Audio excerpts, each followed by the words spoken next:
좁은 골목길이나 보행로를 지나갈 때 내 차와 직접 부딪히지는 않았지만 보행자나 자전거가 놀라서 넘어지는 비접촉 사고 생각보다 자주 일어납니다. 그런데 닿지도 않았고 본인 혼자 넘어진 것이라고 생각해서 그대로 자리를 떠났다가 뺑소니로 고소를 당하는 일이 간혹 있습니다. 오늘은 비접촉 사고가 발생했을 때 어떻게 대응하는 것이 좋은지 한번 설명드려 보도록 하겠습니다. 비접촉 사고 조금 애매하긴 합니다. 왜냐하면 접촉을 해서 사고가 났으면 내 차로 인해서 보행자가 다친 것이 명백한데 그것이 아니고 보행자가 내 차와 접촉하지 않은 상태에서 사고가 발생했기 때문에 그것이 나로 인해서 촉발된 것인지 내 잘못이 있는 것인지 애매한 경우가 많습니다. 그리고 보통은 내 잘못이 없다고 판단하는 일이 많죠. 그래서 별일 아닐 것이라고 생각해서 그냥 지나갔는데 나중에 갑자기 경찰서에서 뺑소니로 신고가 들어왔다, 조사 받으셔라, 이렇게 연락 오면 너무나도 황당한 것이죠. 그제서야 이제 부랴부랴 블랙박스나 CCTV 이런 것들을 이제 확인하게 되는데 가장 좋은 것은 이런 일을 당하지 않는 것이죠. 그래서 어떻게 대응하는 것이 좋은지 오늘 말씀드려보고자 합니다. 일단 교통사고를 냈는데 아무런 조치를 하지 않고 도주한 경우는 이것을 이제 우리가 뺑소니라고 부르고 사고 후 미조치 들어보셨을 것입니다. 이렇게 표현하는데 정확히 처벌 규정은 특정 범죄 가중 처벌 등에 관한 법률 제5조의 3에서 규정하고 있고 교통사고 후 구호 조치를 다하지 않고 도주한 경우 처벌하는 규정입니다. 그래서 피해자를 상해에 이르게 했음에도 구호 조치를 다하지 않고 도주한 경우에는 1년 이상 유기징역 또는 500만 원에서 4천만 원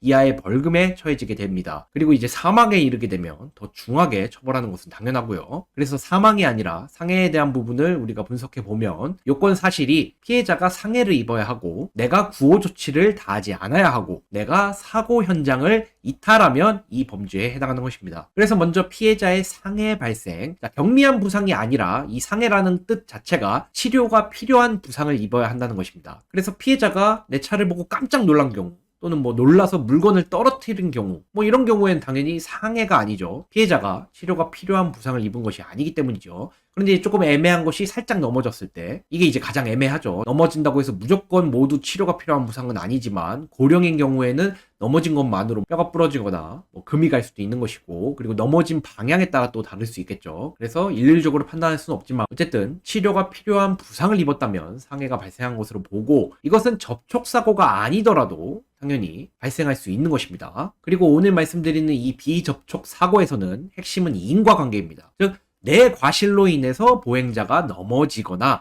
다쳐서 상해를 입은 것이 맞는지 이 인과관계를 따져서 그렇다면 내가 구호조치나 이런 것들을 해야 되는 것이고 그렇지 않다면 나로 인해서 촉발된 것이 아니기 때문에 내가 구호조치를 해야 할 의무가 있다고 보기는 어렵죠. 다만 이제 이 인과관계는 여러 가지 요소를 통해서 법리적으로 판단되어야 할 부분이지 무조건 이런 경우는 이렇다 이렇게 답변하기는 어렵습니다. 모든 사정이 다 다르기 때문이죠. 보행자가 상해를 입었는데 그것이 나의 과실로 인한 것인지가 흠의 여지가 있을 가능성이 높다는 것입니다. 이제 누가 보더라도 관계가 없는 한 50m 떨어져 있는데 내가 차를 서서히 서행하고 있는데 넘어졌다. 이런 경우에는 인과관계를 인정하기가 어렵죠. 그런데 그런 것이 아니라 애매한 영역, 내 차를 보고 보행자가 넘어진 것은 맞지만 내가 경적을 울린 것도 아니고 내가 그냥 서행하고 있었다면 좀 애매하죠. 물론 내가 과속을 한다거나 경적을 갑자기 의미 없이 세게 울렸거나 이런 경우에는 인과관계가 인정될 여지가 있지만 그렇지 않은 경우는 애매합니다. 하지만 애매하다는 것은 다툼의 여지가 있다는 것이죠. 그렇기 때문에 본인이 혼자 넘어진 것이지 내 잘못이 없어 이렇게 단언할 수 있는 경우가 별로 없을 수 있습니다. 그리고 생각보다 이 인과관계를 잘 인정하거든요. 그래서 나는 아니라고 판단했지만 수사기관은 얼마든지 인과관계 이 정도면 인정되는 거 아닌가요? 라고 다르게 볼 수가 있다는 것이죠. 그렇다면 우리 입장에서는 만약을 대비하는 것이 확률적으로도 옳은 선택입니다. 만약을 대비하는 것이 낫죠. 왜냐하면 그 만약이 형사처벌을 받을 수 있는 뺑소니이기 때문에 우리가 그러한 형사범죄에 연루되는 것보다는 만약을 대비하는 것이 나은 선택일 수밖에 없는 것이죠. 그래서 만약에 비접촉 사고가 발생했고 내가 피해자를 인지했다면 일단 즉시 정차하시고 대응하시기 바랍니다. 자, 제일 먼저 피해자의 상태, 상해를 입었는지, 그리고 의사, 피해자가 나 때문에 넘어졌다 이렇게 얘기하고 있는 것인지 아니면 본인이 그냥 혼자 길 가다가 발에 걸려서 넘어졌다고 하는 것인지 그 의사도 확인할 필요가 있습니다. 하지만 피해자가 일단 상해를 입었다면 피해자의 의사나 인과관계 이런 걸 다 떠나서 구호 조치를 즉각적으로 시행하십시오. 그것이 가장 안전합니다. 이 구호 조치는 피해자가 만약에 중한 상해를 입었다면 119를 부르시는 것이 좋고 그렇지 않고 가벼운 상해라고 하더라도 병원으로 데려다 준다거나 적어도 본인 스스로 병원을 갈 수 있도록 적절한 조치를 할 필요가 있다는 것이죠. 그리고 피해자의 명함이나 연락처도 받아두시고 내 연락처나 명함도 피해자에게 전달하는 이 교환도 반드시 해두셔야 합니다. 귀찮으시더라도 이렇게까지 해야만 우리가 안전할 수가 있는 것입니다. 자, 그런데 피해자가 다친 데 없으니까 그냥 가세요 하는 경우도 많이 있을 것입니다. 그리고 대부분의 경우에는 본인이 그렇게 얘기했으니까 뭐 뺑소니로 신고하거나 그렇지 않죠. 그런데 간혹 어떤 이상한 사람들은 갑자기 돌변해서 수사기관에 뺑소니로 신고할 수도 있습니다. 실제로 저도 이런 것을 당한 의뢰인들을 많이 보았습니다. 그 자리에서는 아무 문제 없다고 하면서 나중에 뺑소니로 신고하는 그런 경우가 많이 있다는 것이죠. 자, 그렇기 때문에 이런 일을 대비해서 다친 데 없으니까 그냥 가라고 하더라도 112에 전화하셔서 방금 일어난 일을 설명해 두면 이 기록이 남습니다. 그리고 내가 적극적으로 구호 조치를 했다는 증거가 될 수도 있고요. 그래서 전화하셔서 어디에서 지금 비접촉 사고가 있었고 나는 구호 조치를 다 했다. 하지만 피해자가 추가적인 치료 등을 원하지 않고 그냥 가라고 해서 지금 현재 헤어지려고 한다 또는 뭐 헤어졌다 이런 점을 112에 전화해서 남겨두신다면 기록이 남기 때문에 나중에 뺑소니로 신고가 들어오더라도 우리가 유리한 증거를 확보해둔 상황이 될 것이죠. 그리고 본인이 다친 데 없으니까 그냥 가라고 한 부분을 증거로 남겨두시면 더 좋을 것입니다. 뭐 영상으로 찍으셔도 되고 이 부분에 있어서 문자를 하나 남겨달라고 하셔도 되고 나는 구호 조치를 다 했고 그냥 간 것이 아니다 라는 점을 입증해야 되는 것이기 때문에 피해자가 당시에 명백히 이러한 의사를 표명했다